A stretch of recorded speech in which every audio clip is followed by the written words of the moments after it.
karon kung ma-determine na sa appraiser kung unsay values nga mabalay, unsa may mahitabo? So, mohatag na sila og report sa lender.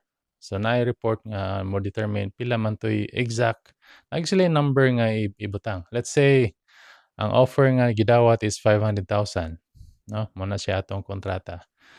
So, let's say na-appraise siya og 500, let's say 505,000.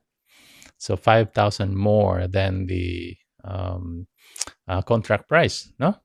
So, unsa mahitabo?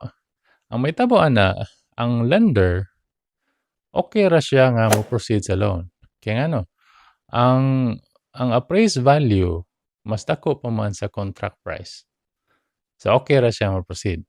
Kay of course, inansya masyadaan. I mean, kampante siya nga in kaso mo default ka sa loan